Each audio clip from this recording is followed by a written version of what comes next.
Oops, teka lang guys. At meron tayong pag-uusapan ulit. Narcissist. Wow. Isang English word na napakasarap pakinggan. Pero sa likod nito ay isang kabaliktaran. Karamihan sa atin, alam natin kung ano ba talaga ang ibig sabihin nito. Pero guys, sa isang narcissist, hindi niya alam ito. Dahil ang atensyon niya ay nakatutok lang sa mga bagay na nasa puso't isip niya na gusto niyang makuha o maabot para sa sarili niya. Walang pakialam sa mga taong nasa paligid niya. Yun. Sa madaling salita, red flag. Kaya hindi niya kayang i-apply ang narcissist sa sarili niya. Dahil sarado ang isip niya sa mga bagay na tamang gawa. Ganun yun. Ito guys, narito ang mga ilang katangian ng narcissist. Mild pa lang to.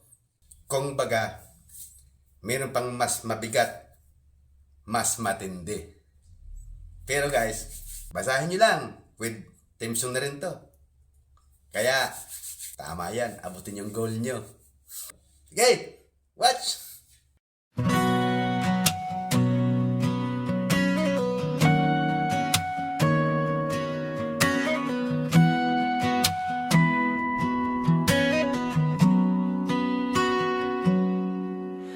Sa una para kang anghel na bumaba, mga salita mo'y puro matatamis na tala. Pinaparamdam mo na ako ang mundo mo, pero di ko alam ikaw lang pala ang totoo. Manang mamali, sa'kin mo ibinabato pag ikaw ang nasasaktan. Ako ang may kasalanan dito. Paikot-ikot ang kwento mo hanggang sa ako nang nagdududa sa sarili ko. Kasi ikaw mahilig sa papuri, uaw sa atensyon. Kunting puna, galit agad ang reaksyon.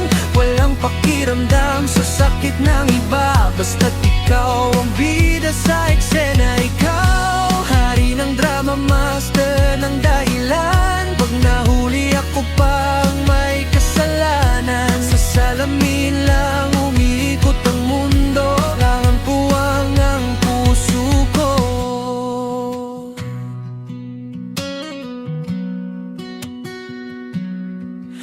Ang galing mong magpaikot ng isip, gaslighting ang tawag sa ginagawa mong pilit. Sasabihin mong ako'y praning lang, pero ang totoo, ikaw ang may kulang. Pag may kailangan, saka ka lalapit. Pag wala na akong silbi, bigla kang lalamig.